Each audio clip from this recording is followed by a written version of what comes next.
grande, pequeña, mediana y grande, pero inversión masiva en todos los niveles. Entonces eso ya impone la discusión de decir, miren, tenemos que lograr una masa crítica más grande.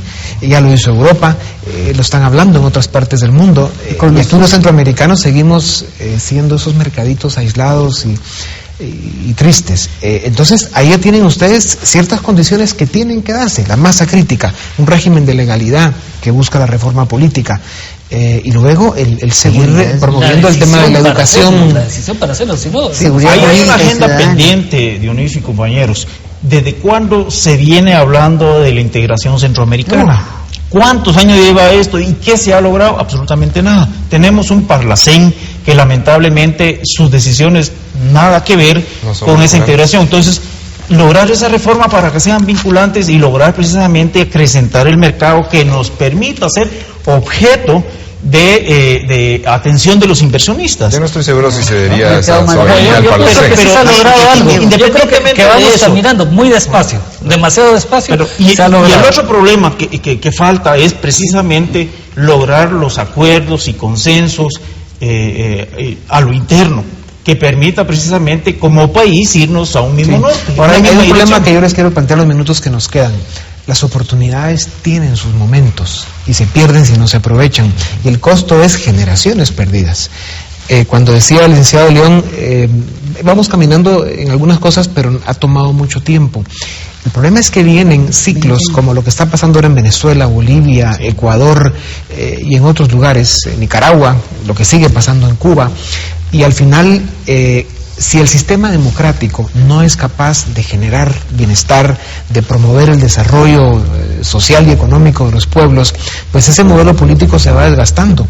Y si ese modelo político va acompañado de un modelo económico que no funciona, entonces lo que tenemos es, a causa de la ignorancia y la falta de educación de nuestros pueblos, pues la llegada de estos grupos nacionalistas o populistas que lo que hacen es atrasar décadas la posibilidad de empezar este proceso de desarrollo. Esa masa crítica, claro. Y luego el punto que hacen... El problema es que se identifica muchas veces un gobierno democrático con un gobierno débil, y ese es un gravísimo error en que hemos caído en Guatemala. O sea, un gobierno democrático no debe ser un gobierno débil, ni mucho menos. Un gobierno democrático duro. Un gobierno democrático que exija el cumplimiento de la ley, empezando por casa, empezando por el gobierno. O sea, un gobierno que sea honesto y confiable. Esa es la coerción no arbitraria que te digo. El cumplimiento estricto de la ley. Yo quisiera insistir en esa masa crítica que tú has mencionado.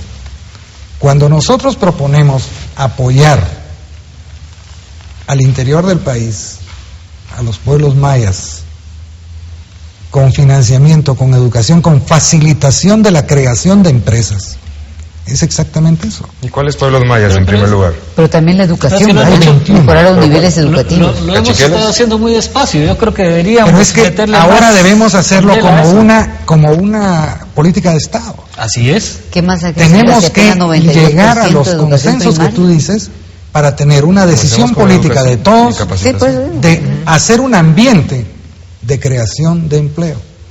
Sí, pero también tenemos un ambiente no de negocio en sí, sino creación de empleo. Carlos, facilitar para que la gente pero para eso con un empleo, se necesita un recurso humano calificado, y apenas ahora llegamos a 92% de educación primaria. No 9%, ni ahora ni dentro de 4 años.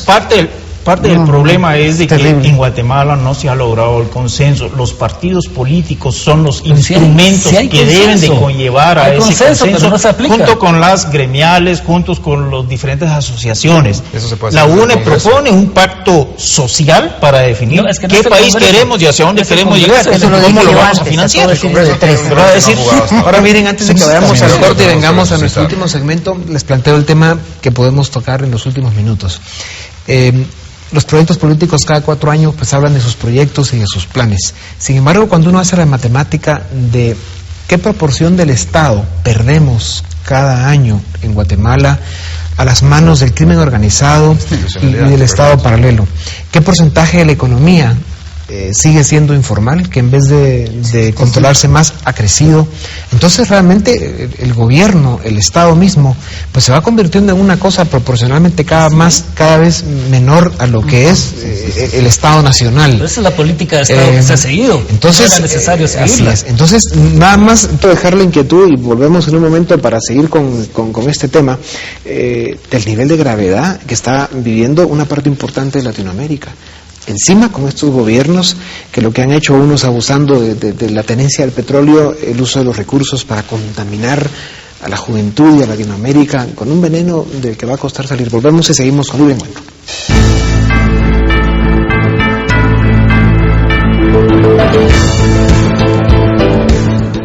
Bienvenidos a Libre Encuentro, los planes económicos y sociales de 5 fuerzas políticas acá representadas, que son el Partido Patriota, La Gana, Encuentro por Guatemala, Unidad Nacional de la Esperanza y el Partido Unionista. Buena memoria. Yo replanteo el tema que creo que es importante revisar en estos últimos minutos. El Estado Nacional, ¿en manos de quién está realmente? Yo diría que el Estado está tomado muchas veces por las mafias, por el contrabando y el crimen organizado. Estamos frente a un Estado totalmente debilitado, incapaz de poder investigar en el MP, en la Policía Nacional. Un Estado que a propósito ha sido erosionado, incluso en el interior de la República, donde usted no encuentra médicos, maestros, ni sistema de aplicación de justicia. Es que se ha dejado de erosionar, es que ese es el problema. ¿Quién lo ha dejado de erosionar? A propósito, pero es que se ha dejado de erosionar. O sea, si el Estado realmente toma su rol... Hemos elegido a malos guatemaltecos que han vuelvo tomado, al cumplimiento de la ley. Tú me decías, tenemos leyes de sobra, pero no se cumplen. No se cumple. Entonces, es un problema de actitud nacional. Pero es que no hay posibilidades de espacios de poder. O sea, el Estado se retira, alguien llena el espacio. Usted no está en el espacio público, entra la... Es un problema de actitud nacional en donde todo el mundo está convencido de que no se puede. Sí. Que en Guatemala nos va a ir mal de todas formas. Que la corrupción y la eso es lo que nosotros tenemos que hacer ahora. Todos nuestros partidos lo que tienen es mandarle un mensaje positivo a la población. Sí, se puede, hagámoslo. Sí, pero esa esperanza la dan por aquí, y la esperanza también la dan los sacerdotes y los pastores. Que no nos ganen las gorras ni las playeras. En esa línea pensamos que no debemos continuar en el sentido de que la gente pierda la esperanza, pierda la fe. Pues es decir, hay demasiada indiferencia a lo que está pasando, pues hay problemas serios que necesitamos resolver.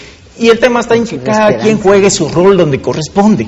El sector privado su rol de producir con responsabilidad social también, el Estado de facilitar precisamente ese proceso económico. Pero hay que desmafiar y obviamente esto conlleva actitudes serias para todo el Estado. El licenciado Blanes, usted evidentemente es el menos político.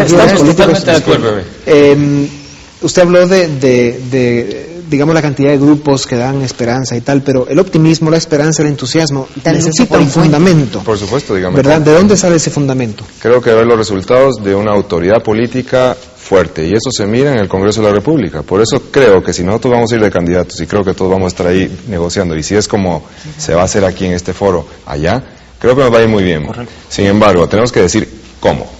Mi problema es el agua, el transporte público, que tenga trabajo para mi hijo, que la curación se le pueda dar. Es el problema cotidiano. Si eso no lo logramos resolver, estamos hablando charadas. Entonces, creo que tenemos que ir a un Congreso más fuerte. ¿No creen ustedes que en un momento dado, cuando los grupos políticos y luego ya en el gobierno quieren gobernar sobre demasiados temas, en vez de darle a la población seguridad y justicia, y todo lo demás, el ser humano tiene la iniciativa natural, lo traemos en el disco duro, de tener ese impulso para promover nuestro propio desarrollo? Pero si hay seguridad y justicia. Pero la justicia del acceso a la educación, la justicia del acceso a la comida. Por supuesto, es que eso es seguridad y justicia. Así es. Un país un marco económico. Subsidiariedad del Estado. Claro, un marco económico propicio para el desarrollo. Responsabilidad del Estado. Esa es la clave. Eso es lo que está hablando Alejandro Yamatei con seguridad total. ¿Cómo? Dar seguridad y justicia dentro de un marco de certeza. ¿Cómo? Tenemos nuestro plan de gobierno. Sí, lo que pasa es que en 4 años no eso también es que es un proceso. Es un proceso. En estos 4 años lo que ha habido fue una vuelta de confianza al país.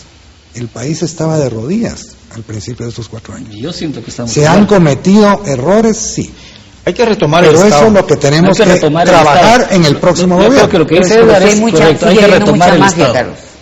Tenemos que retomar el Estado, porque si no... Retomar el Estado y no hay ejercer el vacíos de poder para buscar cosa esa no estabilidad existe. económica, Si el Estado se retira jurídica. de una cancha, alguien entra. Pero para que el Estado sea Pues yo fuerte hay creo que que- ponerle controles porque sigue habiendo mafias Hay que dentro del respetar Estado. la ley. Miren el caso Es que Pacor, hay que miren el caso Proguavi. repetirlo y repetirlo. Con todo respeto, no podemos Respetemos. dejar de mencionar que hay Hagamos corrupción cumplir y la ley sin impunidad. excepciones. Y que ahora son